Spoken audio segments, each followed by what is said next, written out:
City Hall in New Rochelle. We are about to interview the mayor and see what he has to say about some of these new developments going on in the city. Let's go meet him.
Mayor interview.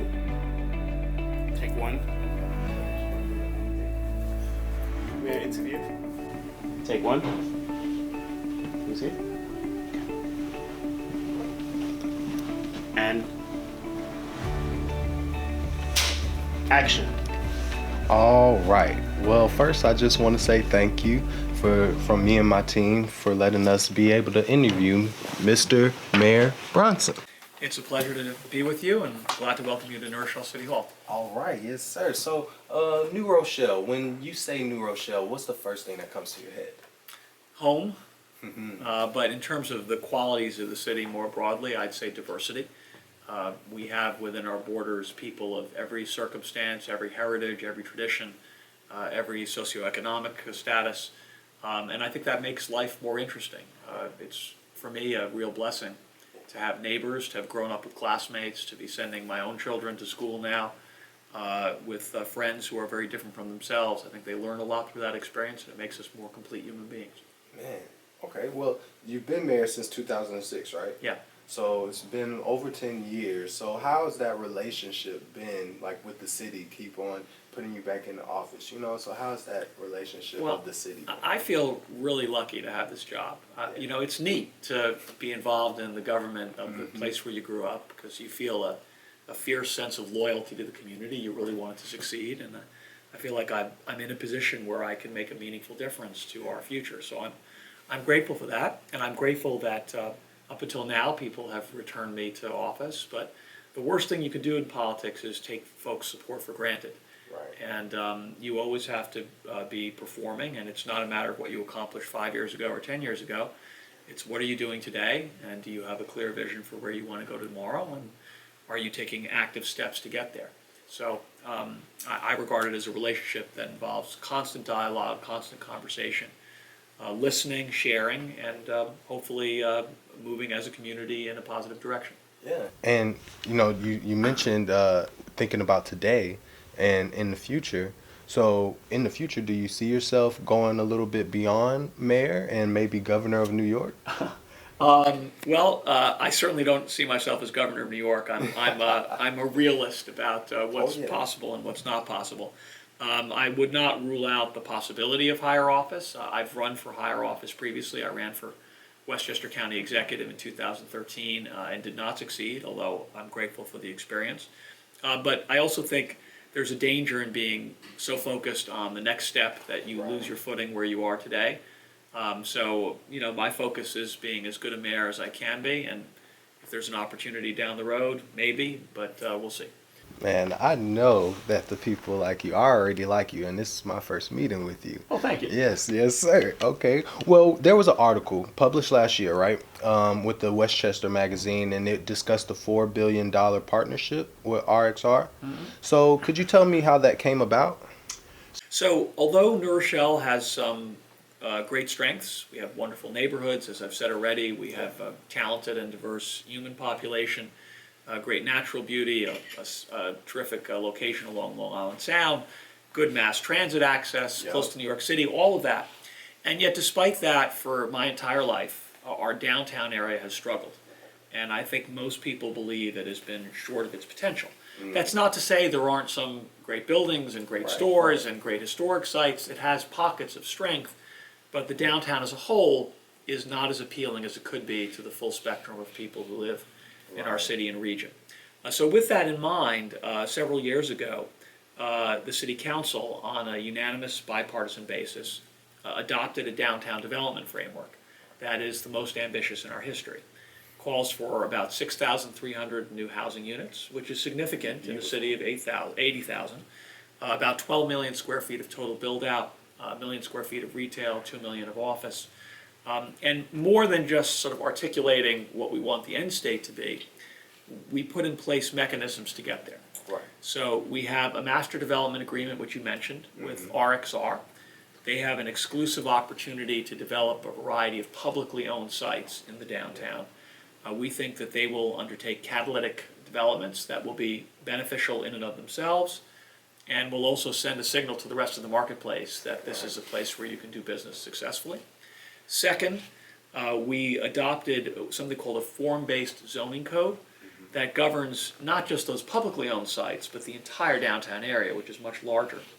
It is very flexible when it comes to use, but very prescriptive when it comes to urban design. Right. You know, we've learned over a course of a couple of generations what it is that makes cities appealing, what makes an active streetscape. So all that's hardwired into the zoning code. And third, we approved an environmental review for the entire build-out scheme. And what that means as a practical matter is because we went through the time and the expense and the really robust public involvement to do that environmental review, now individual projects that fit within that context can really be front-loaded and can move very quickly from proposal to approval. So we're kind of shovel-ready. Right. And as a consequence of all that together, we've seen an investment boom in New Rochelle. We've got about 25 specific projects that have been approved. More than 10 of them are already under construction. More will begin construction during the course of this year and next year. And the result of all of this will be a downtown that is more economically and culturally vibrant, that preserves the socioeconomic diversity that we already possess and that we want to keep in place, that has a wider range of goods and services, that is appealing to more people in our region, and that I think also serves the interests of the New York metropolitan area as a whole. Yeah. You know, the region needs to grow by 2 million jobs, 4 million people over the next 20 years. It's not reasonable to expect the 5 boroughs alone to accomplish that. Right. So transit-served suburbs like New Rochelle, for that matter, like Yonkers and White Plains and Peekskill, they're an important part of that regional equation. Exactly. So would you say that the new developments is kind of your new vision of New Rochelle? Is that what you would see? I think it's an important part of the vision for New Rochelle. So what would you say your vision of New Rochelle would be? Well, this is what we want to change. The downtown, which has underperformed, needs to perform at a higher level. That's what we're trying to achieve. I think in many other parts of New Rochelle, the goal is continuity and preservation. You know, we don't want to disrupt neighborhoods that are charming and historic and beautiful. Right. We want to make sure we preserve our open space and parkland. We want to make sure that our school system continues to do an excellent job of educating young people from all sorts of different backgrounds and interests. So we're very mindful of what we need to preserve and what we need to change. And I should add, another opportunity that we have for change is on our waterfront. Much of it was developed 100 years ago when the shoreline was seen as an industrial access point. So there are long stretches where there's no public access to the site, where there are contaminants, where it's really kind of off limits. And so we're doing our best to remake the shoreline so that it's a place which the entire community can enjoy. And that too would be a meaningful change over the next few years. That's great. Okay. Well, moving along, with the new buildings and everything that's being built, all this new coming into the town, so with the existing businesses and everything, what would you say to the people that are about to, go through that change? Well, we should first be honest about the fact that there is some disruption associated with this period of change. Construction itself has some negative impacts. Parking can be dislocated. Landlords may see an opportunity to command higher rents, and that can create some difficulties with existing tenants. So we are very mindful of that, and we try to work with existing residents and business owners in the downtown to minimize those disruptions. But I'd say we should also keep our mind on what the end state will be, because this Right. transitional period, although difficult, is temporary. And from a business perspective, when this is done, you're going to have a lot more customers. You know, I mean, that's kind of the name of the game. What is it going to take for a business to succeed or for a business to locate here? Well, it's all about, are there people who are going to spend money on my product or service? And I think that condition will be greatly improved.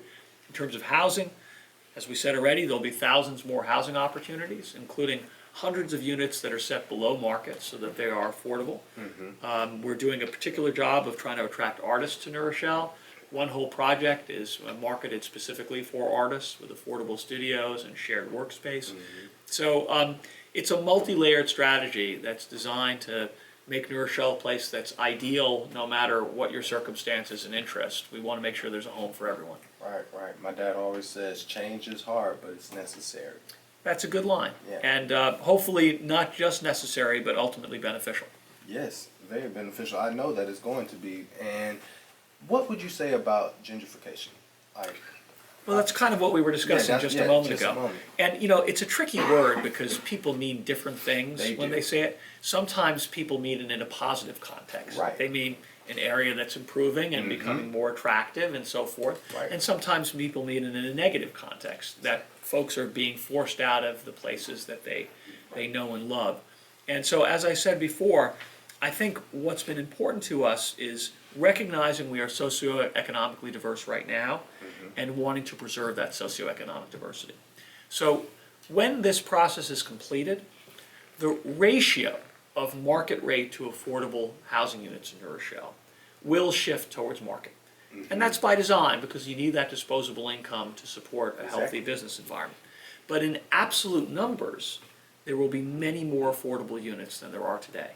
And so for people who are sort of thinking, well, how am I going to be able to live in New Rochelle? Our hope is that there'll be quality housing products at different price points that will be accessible to just about anyone. Yeah, that's a good plan. That is a good plan. Thank you. I know some people are scared, but it's all going to work out. And let me say, those fears are understandable. I respect them. And I think it's incumbent upon those of us in government not to just be dismissive of people who have those feelings, but to engage in a meaningful dialogue and try to think through together what are the sensible solutions that work for everyone. Okay, so I mentioned the blessing of the city that you guys just got. You know, New Rochelle just received $10 million state grants, and you quoted saying, "We are proud to be the recipient of this award that will create exciting opportunities for New Rochelle, its residents, businesses, and visitors." So how do you feel, and what would you address to the people about the properties and values and the increase, you know, the lower income families, basically, really what you just said? So I can elaborate on it a little bit, specifically with respect to the grant you mentioned. This is something called the Downtown Revitalization Initiative. It's given to only one community in our entire multi-county region each year. So dozens of competitors. New Rochelle was thrilled to be selected in 2018. It's a $10 million award from New York State. And since our selection, we put together a collaborative process involving neighborhood representatives, regional leaders, state leaders, to think through what is our action plan? How do we want to use that $10 million? Right. And we just recently submitted our request list to the state. So it includes, the largest item is something we call the link, which would be repurposing an over-engineered multi-lane highway that's kind of bulldozed through neighborhoods and making it into a linear park that would connect the Lincoln Avenue corridor to the downtown. The Lincoln Avenue corridor is it's a vibrant neighborhood, but one that is income constrained, has a number of economic challenges, and so this would be a great open space asset that would be available to all the residents of the area and would also provide physical access to employment and transit, which doesn't exist today. At the same time, we're undertaking something called Complete Streets. This is traffic calming and safety on Lincoln Avenue itself, making improvements to the local Boys and Girls Club, solar installation there that will help defray operating costs for the Boys and Girls Club, let them use those resources directly for services. Heritage Center, that was a proposal that came directly from the community. So there are about actually 10 or 12 specific initiatives which I think are aimed at, on the one hand, benefiting the quality of life for people who are in the community today, Right. and on the other hand, strengthen the economy of New Rochelle as a whole so that we're a magnet for people tomorrow. Yeah. And we said from the get-go, projects that we fund have to check off both of those boxes. And Yeah. we're now waiting to hear from the state. They'll have to approve those specific selections, but I'm very excited about what we've come up with. Yeah, man, it sounds really great, and those are some great points to use for that money. You know, that money can be put to great use.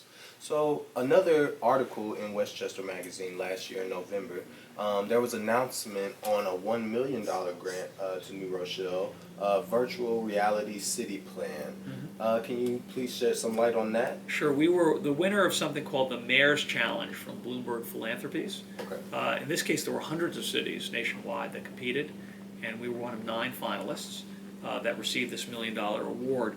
And our proposal was kind of a fun thing. We worked with some creative technologists, that's the term, which I learned only through this process, on a augmented reality app that would enable anyone to kind of visualize a public space or a project or development and make suggestions for how it could be altered or improved, better understand how it fits into its context. So instead of kind of static renderings or text descriptions, which is the traditional way that we understand these things, this is a more immersive way of sort of visualizing and participating in the growth and evolution of one's community. So I think it's kind of exciting. It's, you know, it's a little bit like Pokemon Go meets Sim City. And so we're really just in the early embryonic stages. Right. In those first stages, we had to kind of produce a proof of concept, and now we're going to be utilizing that $1 million award to create an open source app that will be usable in New Rochelle and elsewhere. It's really fun. Just something fun to be involved. Yeah, and useful, fun and useful at the same time. Yeah. Ever since I moved here, right? Moved here last year, cranes and bulldozers have become a daily sight. And we're in 2019, so when do you foresee all these projects being like finalized? Well, the plan we adopted in 2015 was a 10-year vision.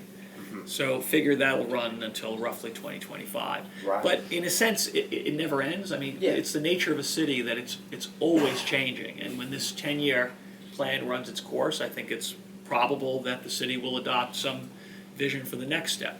But it's fair to say that the intensity of construction, I think, will be greatest within the next 2 or 3 years, when a lot of big projects are going to be breaking ground and beginning to rise out of the ground. And then I think it will gradually taper off after that. And of course, once you have these anchors in place, then the new shape of the downtown begins to sort of solidify. But look, cities are constantly changing. Always. And that's part of what makes them exciting and magnetic. So I don't know that we want to lose that quality. I don't think you will. Mr. Mayor, I think New Rochelle is in great hands with you. Thank you. I appreciate the compliment, and I invite you to come back and visit as often as you like. Yes, sir. Thank you so much. Thank you so much for doing this. It's a pleasure. Wow. Thank you. All good? That's it. Thank you so much. Thank you. my pleasure. That was it. Thanks so much. I must say, you're an excellent speaker. That's why he's there. Thank you. Nice of you to say. You're articulating with the way. Well, I mean, this is stuff I talk about a lot, so ask me about another subject, I'll fumble around. So, Thank you so much.